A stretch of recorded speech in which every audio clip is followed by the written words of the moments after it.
Hello, everyone, and welcome back to the English Learning Podcast. I'm your host, Jason, and today we're diving into a really exciting topic: how to go from being a beginner to becoming fluent in English. Hi, everyone. I'm Julia, your co-host, and I'm so happy you're here with us today.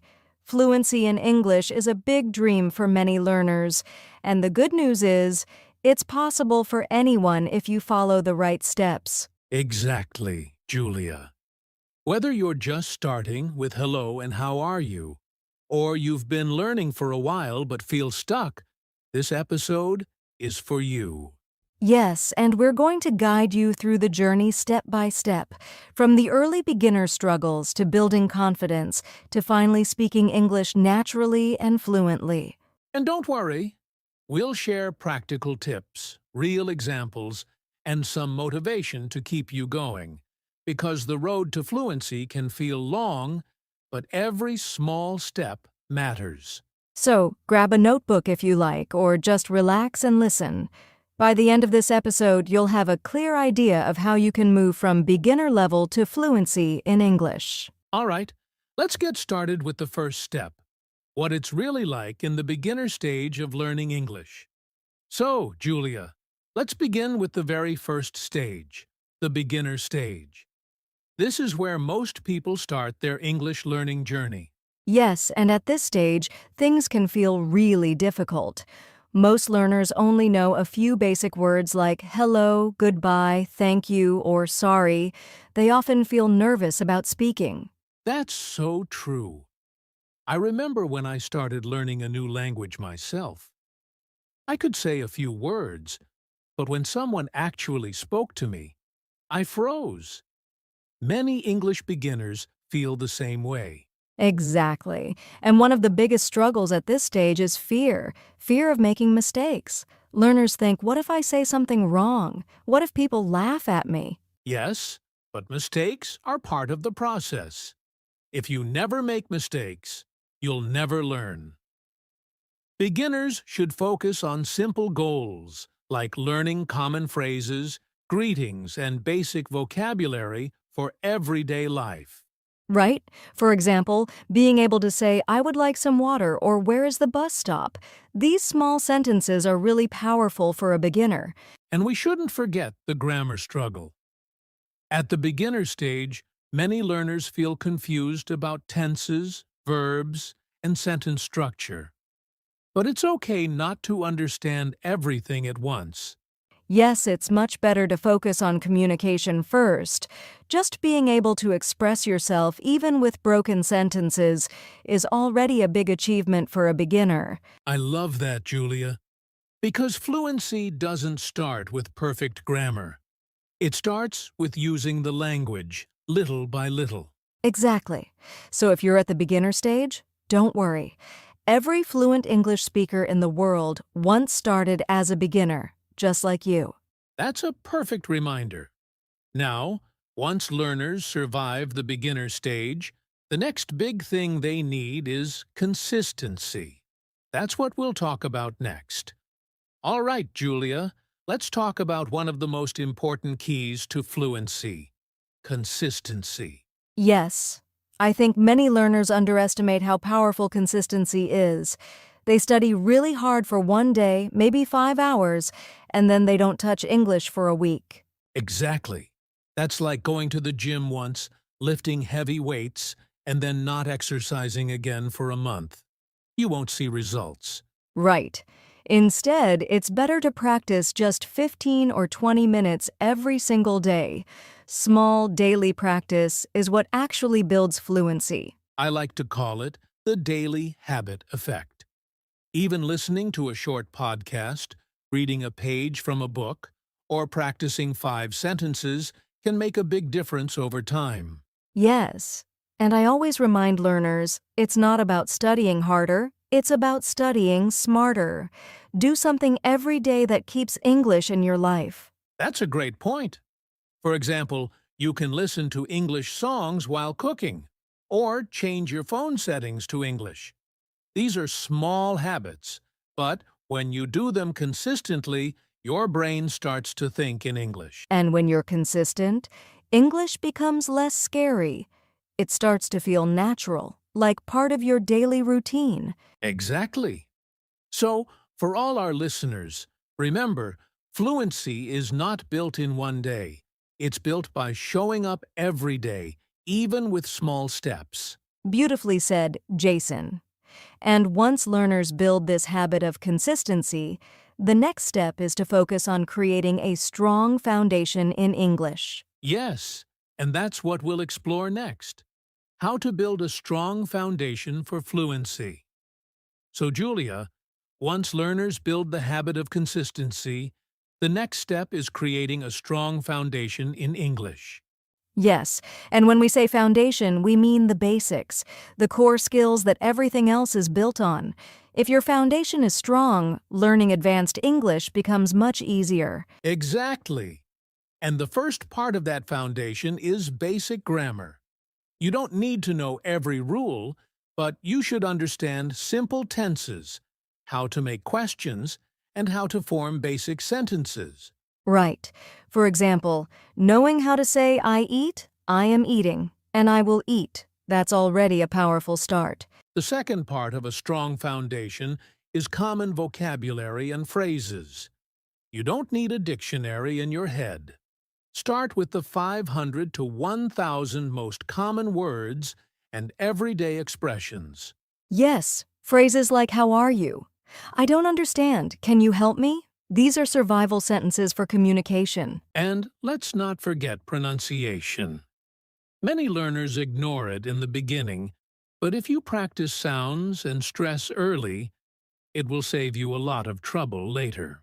That's true. Even just listening carefully and repeating short sentences can improve pronunciation a lot. So, to sum it up, a strong foundation means basic grammar, common vocabulary, useful phrases, and clear pronunciation. If learners focus on these four, they'll have the tools to move forward. And once that foundation is set, the next big step is building listening skills, which are so important for fluency. Yes, because listening is actually the secret weapon of learning English. Let's dive into that next. Now, Julia, let's talk about something that often gets ignored by learners: listening skills. I believe listening is the real key to fluency. I agree, Jason. Think about it. Before children speak their first words, they spend months just listening to their parents.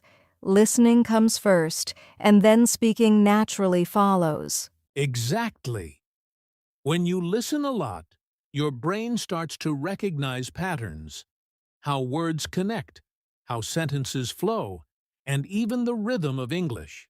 Yes, and the more you listen, the more you start thinking in English instead of translating from your native language. That's a big step toward fluency. So, how can learners improve listening? One simple way is to listen to short English podcasts like this one every day. Even if they don't understand every word, they will still catch the main idea. Right. And movies or TV shows in English are also great. At the beginning, you can use subtitles, but over time, try to listen without them. It really trains your ears. Music is another fun way. Listening to English songs and trying to catch the words can improve both vocabulary and pronunciation. And I'd add, don't just listen passively. Try active listening. That means repeating what you hear, pausing the audio, and practicing the same sentence yourself. That's a great point, because listening isn't just about hearing. It's about training your brain to respond. Exactly. So to all our listeners, make listening a daily habit. Even 10 minutes a day can make a big difference over time. Yes, and once you build strong listening skills, the next challenge is speaking, probably the scariest step for most learners. Haha, true. Let's talk about how to overcome the fear of speaking in English. All right, Julia, now we come to the big one: speaking practice. For most learners, this is the scariest part of learning English. Yes, definitely. Many learners say, I can read, I can write, I can even listen, but when I try to speak, I get stuck. Exactly. And the reason is fear. Fear of making mistakes. Fear of not finding the right word. Fear of sounding silly. But here's the truth. Everyone makes mistakes when learning a language. Mistakes are not the enemy, they're your teachers. Every mistake shows you what to improve next. I love that. And honestly, people don't laugh at you for trying. In fact, most native speakers are impressed when someone is learning their language. That's true. And the best way to overcome the fear of speaking is to start small. Talk to yourself in English. Say what you're doing, like I'm cooking rice or I'm going to work. Yes, self-talk is powerful. Another tip is to record your voice. At first it feels strange, but when you listen, you'll hear progress over time. And of course, practice with people when you can. Friends, online language partners, or even speaking out loud with TV shows and podcasts. The most important thing is this: don't wait until your English is perfect to start speaking. Because if you wait, you'll never start. Exactly. Fluency doesn't come from thinking about English, it comes from using English, even imperfectly. Well said, Julia. So once learners begin speaking, the next step is practicing their reading and writing skills, which also build fluency. Yes, let's explore that next. So, Julia, we've talked about speaking, but another important part of fluency is reading and writing practice. Yes, even if someone's main goal is to speak English, reading and writing are still very helpful. Reading gives you more vocabulary, and writing helps you organize your thoughts in English. Exactly. When you read, you see how sentences are built, how grammar works naturally, and you discover new words in context. That's much easier than memorizing a word list. Right, and learners don't need to start with difficult books. They can begin with short stories, children's books, or even simple news articles. Just 5 minutes a day can really help. Yes, and writing doesn't have to be formal essays. It can be something simple like keeping a daily journal.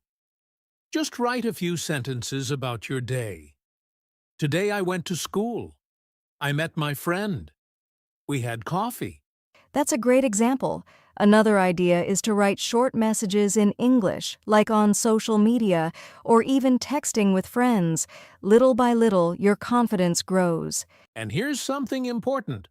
When you write, you also improve your speaking because you practice forming sentences and choosing words. Exactly. Reading and writing strengthen the foundation that makes speaking easier. So for all our listeners, don't ignore reading and writing.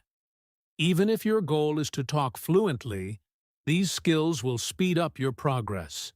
Well said, Jason. And once you add reading and writing into your routine, the next step is immersion, surrounding yourself with English as much as possible. Yes, immersion is like bringing English into your daily life, and that's what we'll talk about next.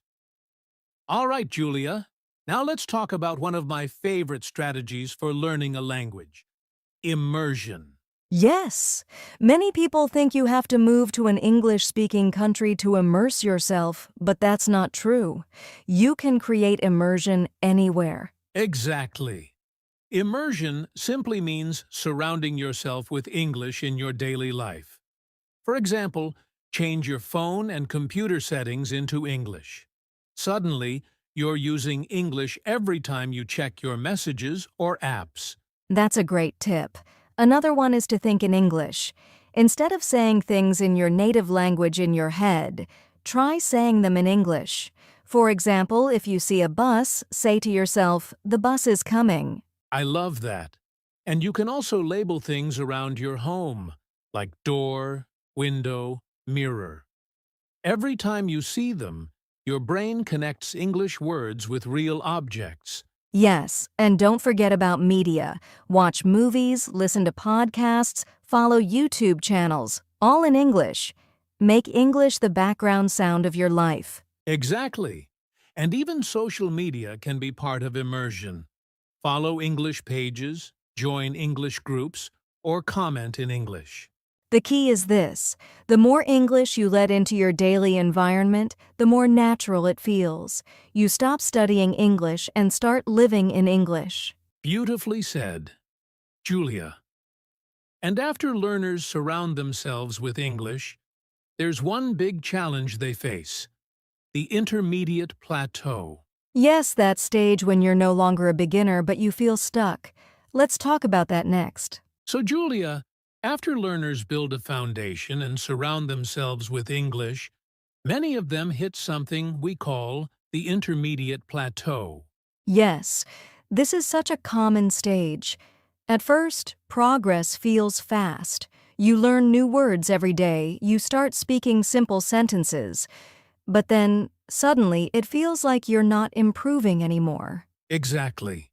Learners say, I can understand some English, I can have short conversations, but I'm stuck. I don't feel like I'm moving forward.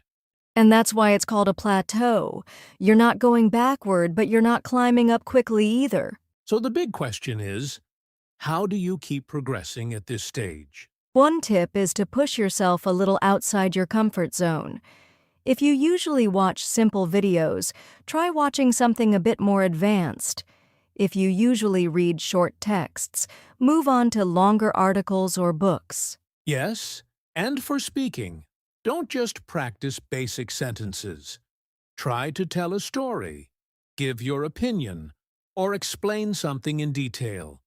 This forces you to use new grammar and vocabulary. Another idea is to set small challenges. For example, this week I will learn 10 new words and use them in conversation, or I will watch one English video every day for 7 days. I love that, because small challenges keep you motivated, and motivation is the secret weapon to break through the plateau.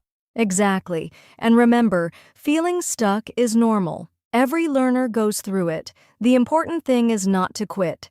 Keep pushing, and you will see progress again. That's right. And one of the best ways to push forward is to develop what I call the fluency mindset, learning to think directly in English.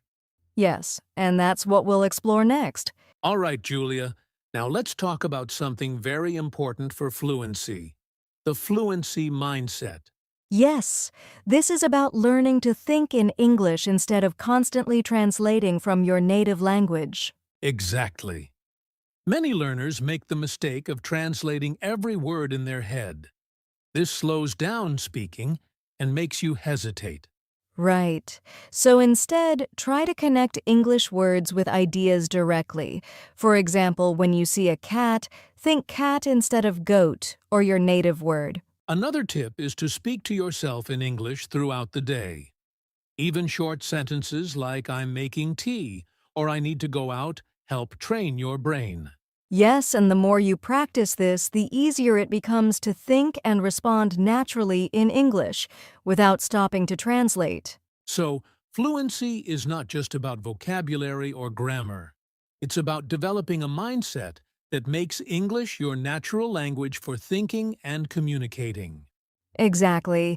And once you have this mindset, the final step is using practical tips every day to keep improving. All right, Julia.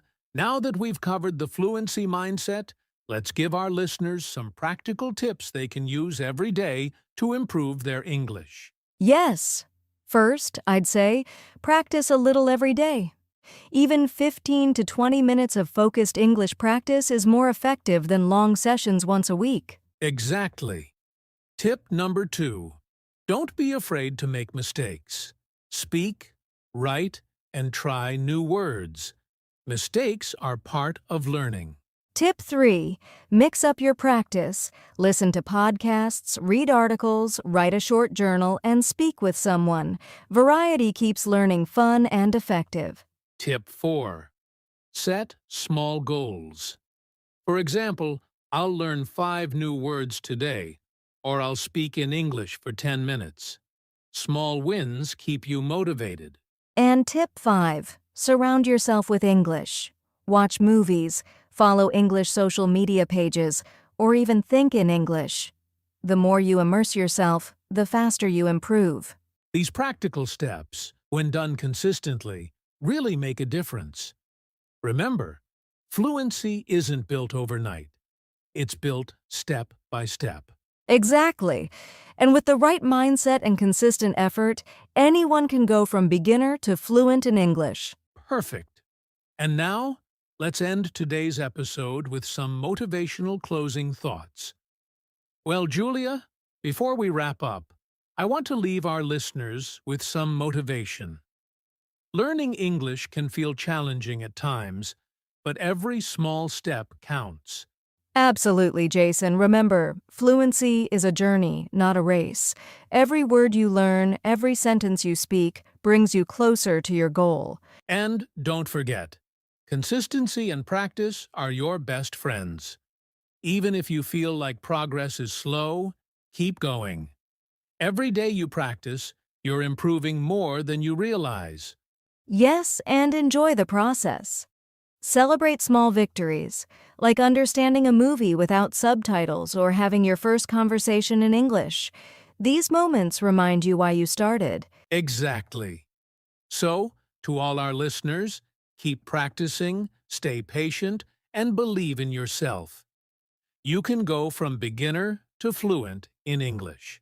You've got this, and we can't wait to hear about your progress. All right, Julia, that brings us to the end of today's episode on how to go from beginner to fluent in English. Yes, thank you so much to everyone who joined us today. We hope you found these tips and insights helpful for your English learning journey. If you enjoyed this episode, don't forget to subscribe to the English Learning Podcast so you never miss an episode. And remember, practice a little every day. Absolutely. And if you have any questions or want to share your progress, leave a comment or reach out to us on social media. We love hearing from our listeners. Thank you again for tuning in. Keep learning, stay motivated, and we'll see you in the next episode.